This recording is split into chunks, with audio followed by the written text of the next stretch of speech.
I tie one last pink balloon to the fence post and step back to survey my handiwork. The backyard looks magical, if I do say so myself. 9 pink place settings dot the picnic table, each with a matching napkin folded into a crown. The bounce house, a $275 splurge that made my credit card wince, stands inflated and waiting, its princess turrets gleaming in the October sunshine. The pixel princess cake from Mila's favorite video game sits on the dessert table, 9 candles standing at attention. Perfect, I whisper, though nobody's around to hear. I glance at my watch for the 3rd time in 5 minutes. 11:42. Mom and my sisters should be here by now. They promised to come early and help set up, but that promise evaporated like morning dew. Just like always. The sliding glass door squeaks open behind me, and Mila bursts into the yard, twirling in her new birthday dress. The purple fabric, her royal color, sparkles in the sunlight as she spins. Mom, is it time? Is it time? She bounces on her toes, then freezes. Her eyes dart around the empty backyard, scanning for faces that aren't there. Where's Grandma? And Aunt Savannah and Aunt Lacey? Are they bringing Tyler with them? Did they see the bounce house yet? I force brightness into my voice. They're on their way, sweetie. Probably just running a little late. Mila's face falls for just a second before she rebuilds her smile. Okay, I'm gonna watch for them from the front window. Cried. She dashes back inside, and I bite the inside of my cheek until I taste copper. I should have known better than to believe they'd show up on time. Or at all. The doorbell chimes, and I hear Mila's excited shriek from inside. I hurry around the house just in time to see my daughter's face collapse as she opens the door to find only Aunt Carol standing there, a wrapped present tucked under her arm. Happy birthday, sweet pea, Carol says, stooping to hug Mila. My daughter hugs her back but peers around Carol's shoulder, searching the empty driveway. Is Grandma coming with you? Carol straightens, her eyes meeting mine over Mila's head. Something like anger flashes across her face before she smiles down at my daughter. I came on my own today, honey. But look what I brought you. She hands Mila the gift, beautifully wrapped with a bow that must have taken 20 minutes to perfect. That's Aunt Carol for you. Always thinking about the details. Thank you, Mila says, her voice smaller now. She clutches the package to her chest and looks back at me. Mom, can I put this with the other presents? Of course, baby. The party's already out back. As Mila disappears into the kitchen, Carol steps inside and closes the door. Eleanor and the girls aren't coming, are they? She asks, not bothering to whisper. My phone buzzes in my pocket before I can answer. I pull it out, already knowing what I'll see. Don't be dramatic. It's just a kid's party. We'll make it up to her at Christmas. My mother's words burn on the screen. Just a kid's party. Just my kid's party. I'm guessing that's your answer, Carol says, watching my face harden. She squeezes my arm. I'm sorry, Maya. The doorbell rings again, saving me from having to respond. Parents start dropping off classmates, 8 little girls in party dresses, bearing gift bags and birthday cards. My neighbor from across the street arrives with folding chairs and a cooler of juice boxes. 2 doors down, Mrs. Wilson brings an extra tray of finger sandwiches and a sympathetic smile. For the next hour, I move through the party like I'm underwater, taking pictures, serving cake, supervising the bounce house. Through it all, Mila keeps looking toward the gate, her eyes lighting up every time it opens, then dimming when another classmate arrives instead of her grandmother. When are Grandma and Aunt Savannah and Aunt Lacey and Tyler coming?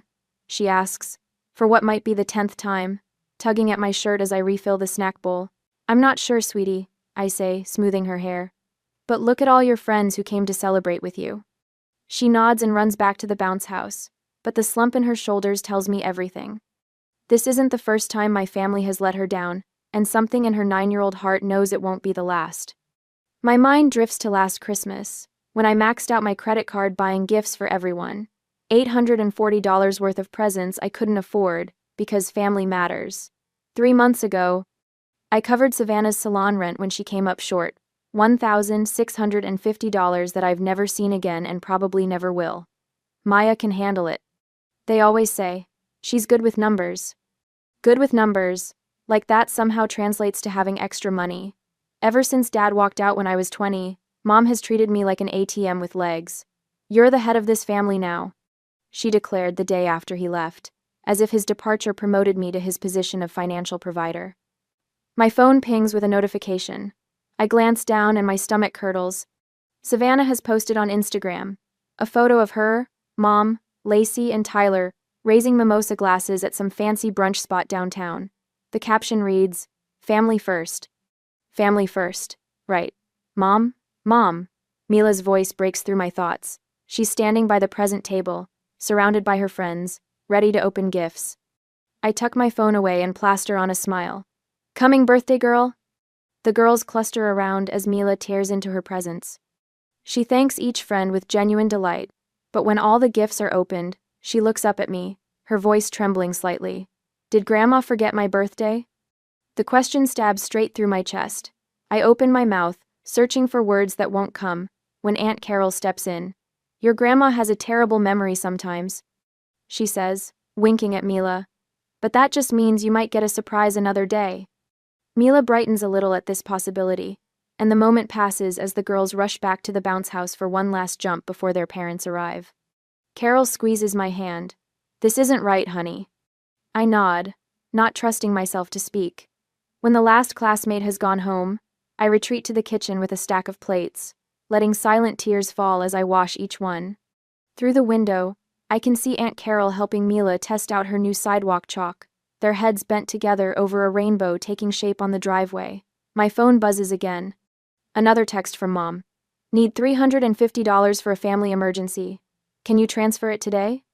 The plate in my hands cracks as I grip it too tightly. I stare at the message. At the timestamp, 3:48 p.m., right in the middle of the party she couldn't be bothered to attend. Something inside me breaks too. A dam I've been patching for years. I set down the broken pieces, dry my hands, and stare at the message a moment longer. The time for tears is over. A week later, my phone buzzes against the kitchen counter while I'm making Mila's lunch. A peanut butter sandwich cut into triangles, apple slices arranged in a smile, and a note with a little heart. Small gestures to show her she matters. The phone buzzes again, and again. The family group chat. I wipe my hands on a dish towel and pick it up, my stomach already tightening. 1 week since Mila's birthday disaster, and I've barely heard a word from any of them. The screen lights up with my mother's message. Exciting news. Savannah's Sweet 16 venue is confirmed. $1,850 per guest with Maya covering Grandma's share since she's on fixed income. Details attached. I nearly dropped my phone.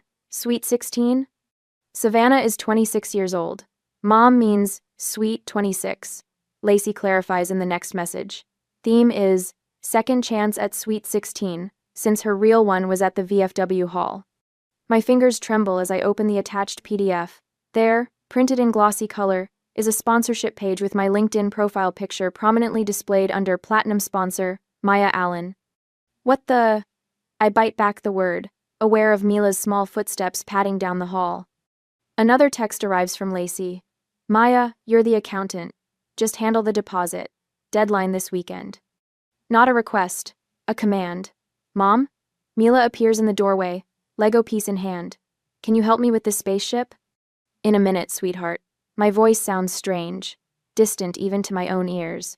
I watch her shuffle back to her room, shoulders slumped in that way that's becoming too familiar.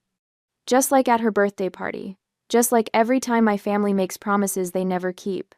After Mila's door clicks shut, I sit at the kitchen table and open my banking app. The balance stares back at me. $4,213.47. Every penny earmarked for Mila's braces next month. On the counter sits the stack of medical bills from when she broke her arm 2 years ago. Insurance covered most of it, but the $1,200 deductible had cleaned out my emergency fund. I'd sold Grandma Rose's silver ring, the only heirloom I owned, to cover the emergency room visit. Grandma Rose, who taught me to balance a checkbook when I was 10, who'd be horrified to see how her daughter treats her granddaughter. My budget spreadsheet is open on my laptop, color-coded, precise to the penny. Rent, $1,025. Utilities, $187.32. Groceries, $420. Car payment, $315.76. After school care, $240. The margins are thin, but we make it work. Our small 2-bedroom isn't much, but I've made it a home. Clean, cared for, safe. I scroll through old Venmo requests from my family. Last month, $650 for Savannah's salon. Emergency. Month before, $420 for mother's new patio furniture. Christmas. $840 for family gifts. None repaid. None even acknowledged beyond a quick, "Thanks, sis," text. My mother, Eleanor, has perfected the art of financial manipulation. She wields guilt like a credit card with no limit. "After all, I sacrificed raising you girls alone," she'll say, conveniently forgetting it was her constant spending that drove Dad away. Savannah, my youngest sister at 26, runs a salon that hemorrhages money faster than she can highlight hair. Every crisis is an emergency, requiring immediate funds. Every loan is just until next month, but somehow next month never comes. Then there's Lacey, 24, opportunistic and drowning in credit card debt from online shopping sprees she can't afford.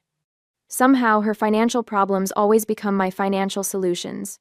The doorbell rings, startling me out of my thoughts. "I've got it," Mila calls, running to answer before I can stop her. I hear Aunt Carol's warm voice in the entryway. "Hello, sunshine. Is your mom home?" Carol steps into the kitchen, arms loaded with a casserole dish. Her eyes narrow at my expression. "What happened?" she asks, setting down the food. I wordlessly turn my phone toward her. She reads the message, her mouth tightening into a thin line. "They've got some nerve," she mutters, sinking into a chair beside me. "After missing her birthday." No. They had brunch instead," I say flatly. "I saw the Instagram post." Carol reaches across the table and squeezes my hand. "Your mother has always been like this, even when we were kids, but you don't have to keep playing along." A knock at the back door interrupts us. Mrs. Wilson, my 1-year-old neighbor, waves through the window. I gesture her in. "Brought you some banana bread," she says, then stops, reading the room. "Bad time?" "Family drama," Carol explains. Mrs. Wilson nods knowingly. "She's been bringing me casseroles since Mila was born, offering wisdom without judgment. She saw how often I took time off work when family emergencies struck, witnessed the parade of relatives asking for favors but never returning them. Your coworker, James, called, Mrs. Wilson says. Something about covering your shift tomorrow if you need it? Said to tell you he's returning the favor. James, always willing to swap shifts when mother demands my presence for some crisis. One of the few people who actually reciprocates. Mommy? Mila stands in the doorway, clutching a piece of paper. Can I hang this on the fridge? It's a school drawing labeled, My Family. Just 2 stick figures holding hands. Me and her. My throat tightens as I take the picture. Of course, baby. While I'm finding a magnet, I notice the stack of thank you cards on the counter, handwritten by Mila herself for each friend who came to her birthday. Each one decorated with careful crayon stars.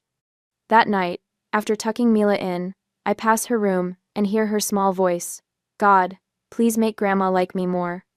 Something in me shatters. Back at my laptop, I find an email I wasn't meant to see forwarded inadvertently by the hotel. The contract for Savannah's Sweet 16 was signed 3 weeks ago. Before Mila's birthday. They'd known all along they wouldn't be coming. I open a folder on my desktop and create a spreadsheet. Every Venmo request for the past 3 years. The total makes me dizzy. $23,470. My calendar shows 14 vacation days taken for family events, hospital visits when Savannah had minor surgery, helping mother redecorate, driving Lacey to job interviews she never showed up for, 0 days when any of them watched Mila while I worked overtime. I open Facebook. Mother has posted a family photo with the caption, So blessed with my girls. The picture has been cropped. I was standing at the edge, cut out completely. The anger rises in me, not hot and explosive, but cold and clarifying. For the first time in years, I see the pattern with perfect clarity. I pick up my phone and open Venmo. The next day, I stare at the Venmo app on my phone, fingers poised above the screen as if disarming a bomb. The kitchen chair creaks beneath me as I straighten my shoulders. My mother's latest demand glares from my email inbox, $1,850 for Savannah's Sweet 16, with me covering Grandma's share since she's on a fixed income. As if my income stretches like carnival taffy. The audacity burns through me like acid. They skipped Mila's birthday to plan this extravaganza. In the next room, I hear my daughter humming to herself, arranging her stuffed animals for a tea party. No cousins, no grandmother. Just fabric friends who never disappoint her. I tap the screen and create a new payment. The recipient field fills with my mother's name, and I enter the amount, $1. In the memo line, I type a single word, congrats. My thumb hovers over the blue payment button. One press, and everything changes. I think of Mila's face at her party, watching the gate, waiting for family who never arrived. I press send. The confirmation appears instantly. I take a screenshot and save it to a new folder on my phone labeled Boundaries. My lungs expand fully for what feels like the first time in years. The kitchen walls seem to widen around me. Mom, can we have spaghetti tonight? Mila calls from the living room. Absolutely. I answer, my voice steadier than it's been in months. By noon, I've made 3 phone calls that should have happened years ago. The locksmith arrives at 2:15, a stocky man named Frank, who whistles through his teeth as he replaces both front and back locks. The invoice reads $175 less than a single small favor my sisters typically request. All set, ma'am, Frank says, handing me 2 shiny keys. No one gets in without these now. While Mila naps on the couch, I create a spreadsheet documenting every loan my family hasn't repaid over the past 3 years. The total makes my stomach clench, $23,470. Enough for a decent used car, or a year of community college, or braces for Mila, with money left for a family vacation. My phone buzzes incessantly throughout the afternoon. I silence it after the 20th text. Instead, I draft an email to the hotel, hosting Savannah's event, attaching screenshots of correspondence proving I never authorized using my name or business credentials as a platinum sponsor. The hotel manager responds within an hour, apologizing for the confusion, and confirming my name will be removed immediately. By evening, Mila and I sit at our small kitchen table, twirling spaghetti and watching cartoons on the portable TV. She laughs at something silly on screen, tomato sauce dotting her chin. This is enough, I think. We are enough. The doorbell rings at 8:47 p.m. Through the peephole, I see my mother flanked by both sisters. Their faces contort with barely contained rage. Maya Allen, open this door right now. My mother's voice carries easily through the wood. I step back as the pounding begins. The new deadbolt holds firm. Is that Grandma? Mila appears behind me, her eyes wide. Yes, but she forgot to call before coming over, I say calmly. It's too late for visitors tonight. More banging. The doorbell chimes repeatedly. You can't hide in there forever, Savannah shouts. After everything we've done for you. My phone lights up with texts. You're betraying this family. How dare you embarrass us with the hotel? What kind of daughter acts like this? Through the peephole, I watch Mr. Patterson from across the street step onto his porch, arms crossed. The Rodriguez family peers through their blinds. My family has become a spectacle, but for once, I'm not scrambling to fix it. Should we let them in? Mila whispers, clutching my leg. No, honey. Remember our talk about people respecting our home? This isn't respectful behavior. The flash of police lights bathes the living room in blue. I close my eyes briefly. Of course they called the police. When I open the door, Officer Thompson stands on my porch. I recognize him. He coached Mila's soccer team last spring. Evening, Miss Allen, he says, his expression professional but kind. We received a call about a family dispute, something about threats, and a family heirloom being withheld. Behind him, my mother puffs up like a peacock. She's refusing to return property that belongs to our family, she announces, and she's sent threatening messages. I feel Mila's small hands gripping the back of my sweater as she hides behind my legs, her stuffed rabbit clutched to her chest. May I come in for a moment? Officer Thompson asks quietly. At my kitchen table, I show him everything. The texts, the emails, the receipts, the screenshot of my $1 Venmo payment. I've been financially supporting them for years without repayment. I explain. I changed my locks today because I'm establishing boundaries. There are no heirlooms, no threats. Just me saying no for the first time. Officer Thompson reviews the evidence, his eyebrows rising occasionally. When he finishes, he leans back in the chair. They're used to you taking care of everything, he says. Now you're changing the rules. That's always hard for people to accept.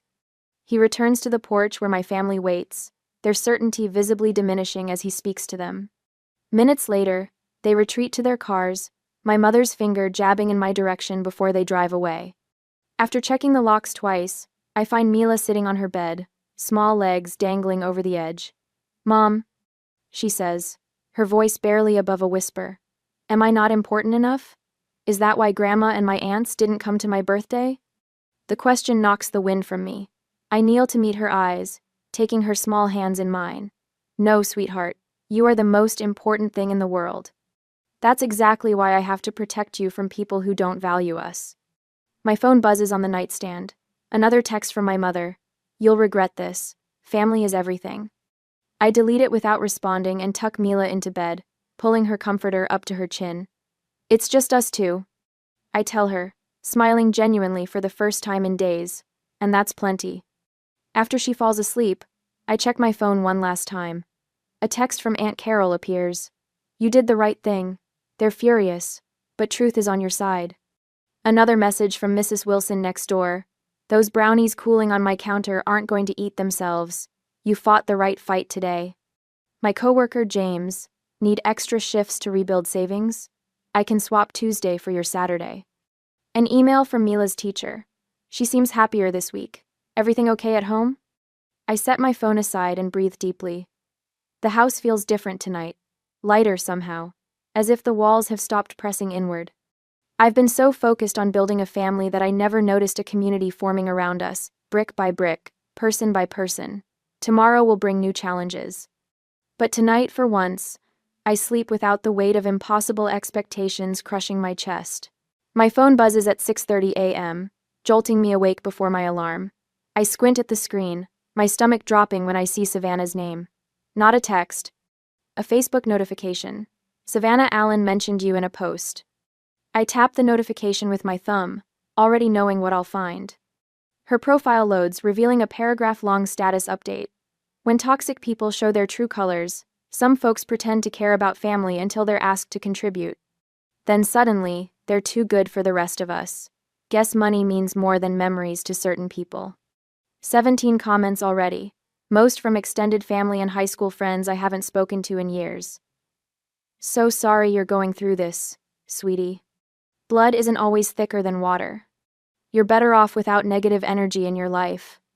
I scroll through the comments, each one a tiny needle. Nobody asking for my side. Nobody questioning why I might have sent that single dollar. Just automatic assumption that I'm the villain in this story. The bedroom door creaks open and Mila peeks in, hair tousled from sleep. "Mom? Are you okay?" I lock my phone and paste on a smile. "Fine, sweetie. Just checking emails." She believes me, thank goodness, and pads back to her room. I wait until her door clicks shut before opening Facebook again, my finger hovering over the comment box. Paragraphs form in my head, explanations, defenses, receipts, evidence stretching back years. Instead, I type 5 words: "I wish you all well." Then I log off, shut down the app, and slide out of bed. The kitchen feels different this morning. Lighter somehow, despite the social media assault. I pour cereal for Mila, make coffee, check her backpack for homework. Normal routines that suddenly feel revolutionary without the weight of pending family demands. My phone rings while I'm washing dishes, a number I don't recognize, but the area code is familiar. I almost let it go to voicemail, then answer at the last second. "Maya, it's your Uncle Robert." My father's brother, a ghost from another lifetime. "Uncle Robert? I haven't heard from you since." "Your high school graduation." I know. His voice sounds older, rougher. "I heard what happened with Eleanor and the girls." My shoulders tense. "How?" "Small town. Plus your mother called me trying to recruit allies, I suspect." A dry chuckle rumbles through the speaker. "Thought you might like to know you're not the first person she's done this to." The dish I'm rinsing nearly slips from my fingers. "What do you mean?" "Why do you think your father left?" 20 minutes later, I'm sitting at the kitchen table staring at a photo.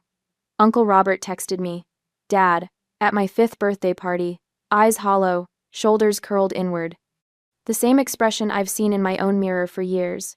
History repeating itself, Uncle Robert had said. She drained him for years. Then she moved on to you. The doorbell interrupts my thoughts. I open it to find Mrs. Wilson from 2 doors down, holding a casserole dish. "Chicken and rice," she says, pushing it into my hands before I can object. "The ladies from Street Marks will be by with more tomorrow." Mrs. Wilson, that's really not. We've all been watching. She cuts me off, her voice firm but kind. Some of us have been exactly where you are. Family can be wonderful, or it can be quicksand. Before I can respond, she touches my arm. There's a rotation of us keeping an eye out when certain cars drive by. Just so you know. She leaves before I can thank her properly, the warmth of the casserole dish seeping into my palms. I place it on the counter and notice an envelope that must have been tucked underneath. Inside is a $200 gift card, with a simple note, for Mila's needs. No name, no strings attached, just kindness without expectation of return. The contrast knocks the wind from me. I sink onto a kitchen chair, tears blurring my vision. These neighbors owe me nothing. We exchange waves at mailboxes and occasional small talk about weather. Yet here they are, forming a protective circle while blood relatives wage digital war. That evening, after Mila's asleep, I pull out my budget spreadsheet. For the first time in years, I recalculate without factoring in family emergencies. The numbers shift before my eyes, revealing an extra $732 monthly that's been disappearing into the black hole of my family's demands. $732. Enough for Mila's braces, with some left over. Enough for the education account I've been dreaming about since she started kindergarten.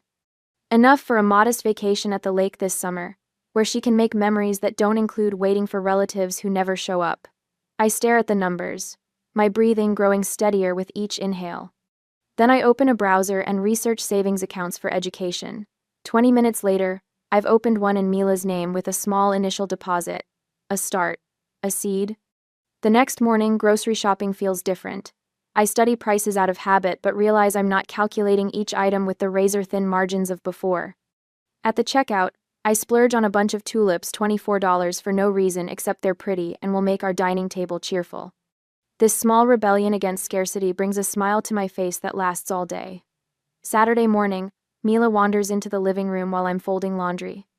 She's wearing her favorite pajamas, the ones with rainbows that are getting too small but she refuses to give up. Aren't we going to Aunt Savannah's party today? She asks, casual as can be. My hands freeze mid-fold.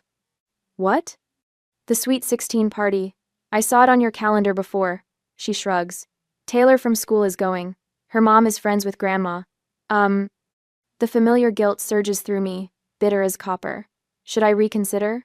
Am I being too harsh? The questions cycle through my head, old programming trying to reassert control. Then Mila adds, I don't really want to go anyway. Those parties are boring. You have to wear itchy clothes and smile all the time. Decision made. How about we go to the park instead? The basketball courts should be empty this early. Her face lights up. Can we get ice cream after? Absolutely. Hours later, we're sitting in a booth at Dairy Dream, sharing a $7 sundae. Chocolate fudge drips down Mila's chin as she giggles about beating me at horse. Her happiness is unfettered, genuine in a way I rarely saw at family gatherings, where she walked on eggshells, desperate for attention that never came. A woman at the next table smiles at us. Would you like me to take your picture? I hesitate, then hand her my phone. She captures us mid-laugh, ice cream and all, our faces pressed together. When she returns the phone, I study the photo, messy, imperfect, radiantly happy. Nothing like the posed family portraits my mother insists on each Christmas, where everyone holds strained smiles and calculated positions. I like this way better than a fancy party, Mila declares, diving back into the sundae. So do I realize. So do I. My phone chimes with a text from Aunt Carol that night. I dry my hands on a dish towel and tap the notification. You dodged a bullet, her message reads. Sweet 16 disaster. Complete train wreck. I sink into a kitchen chair, torn between curiosity and relief. My thumb hovers over the call button, but Carol beats me to it. The phone rings and I answer. What happened? I ask, voice hushed so Mila won't hear from her bedroom. Carol's laugh crackles through the speaker. Where do I start? They seated your mother next to the smoke machine. You know how her asthma acts up. She spent half the night coughing and complaining. Of course she did. I can picture her, dramatically waving her hand in front of her face, making sure everyone notices her discomfort. Savannah fought with the DJ over every song. The poor man looked ready to unplug everything and walk out. Carol lowers her voice. And when the bill came?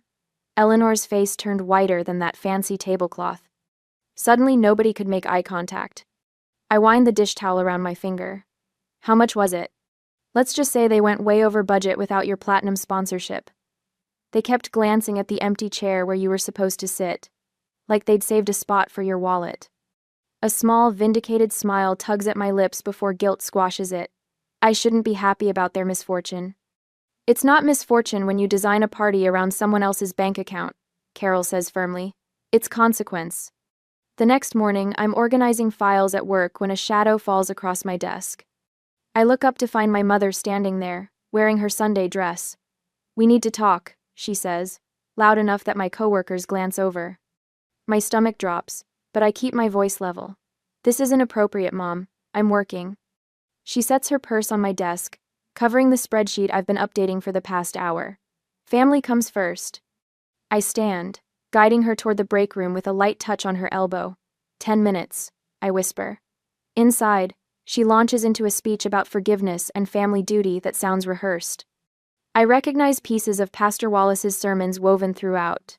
Speaking of Pastor Wallace, she says, adjusting her pearl earrings, he called me after service today. He's concerned about our family division.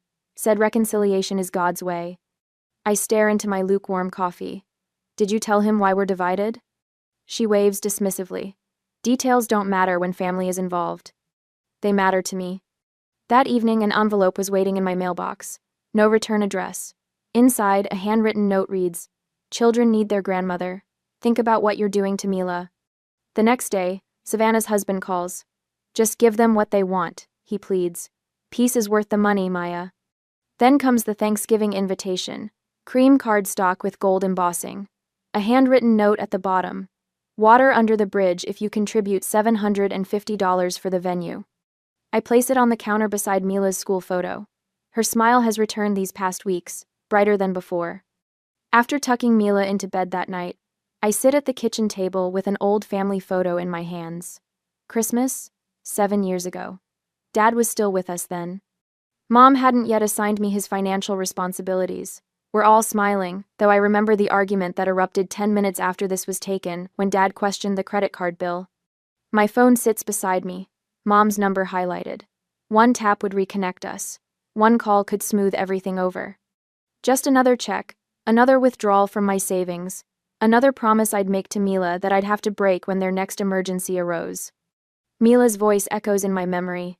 Am I not important enough? I place the old photo in a drawer and replace it with her school picture. The girl with the confident smile deserves better than what I had. The next morning, I draft a letter. Not an emotional plea, but a documented history. Every loan, every missed event, every broken promise with dates and amounts. Terms for future contact laid out in clinical precision. Boundaries with consequences spelled out in language. Even Savannah could understand. I make copies. One for Mom, one for each sister. One for Pastor Wallace with a cover note explaining the financial manipulation he's been unknowingly supporting. The final sentence takes me 3 attempts to write. This isn't about money, it's about respect. I sign each copy, slide them into envelopes, and send them certified mail. 2 days later, a small envelope arrives, addressed to Mila. The return address belongs to Bethany Thompson, a classmate who couldn't attend her birthday party. Mila tears it open at the kitchen table, her eyes widening at the handmade card covered in glitter and stickers. Sorry I couldn't come. Happy 9th birthday, she reads aloud. She tilts the card, and $3 bills flutter to the table. A note explains, for ice cream. I'm saving up for a bike but wanted you to have this. Mila handles the money like it's made of glass. Mom, can we get ice cream tomorrow? Of course we can. She carefully places the card on our refrigerator, straightening it 3 times until it's perfect. This is the best card ever, she declares. I watch her skip off to her room, the $3 clutched in her hand. $3 from a child saving for a bike, worth more than all the hollow promises my family ever made. The phone rings that evening. Grandma's number. I almost let it go to voicemail but answer on the final ring. Maya, you need to fix things, she says without greeting. Your mother and sisters are fighting constantly since that letter arrived. About what? Money, what else? Your mother says Savannah pushed too hard with that Sweet 16 business. Savannah says Lacey promised you'd cover more than your share. They're all blaming each other for driving you away. I close my eyes, familiar pressure building behind my temples. For a moment, I'm tempted to step in, to mediate as I've always done. Instead, I take a deep breath. I'm not responsible for fixing adult relationships. But you've always been the sensible one. Grandma insists. Yes, I say, watching Mila through her bedroom doorway as she arranges her stuffed animals for a tea party. That's why I'm making a different choice now. I balance on a wobbly stepladder, roller in hand, as soft yellow paint transforms our living room wall. 2 months since I sent that $1 Venmo payment, and the world hasn't ended. In fact, it's gotten brighter literally.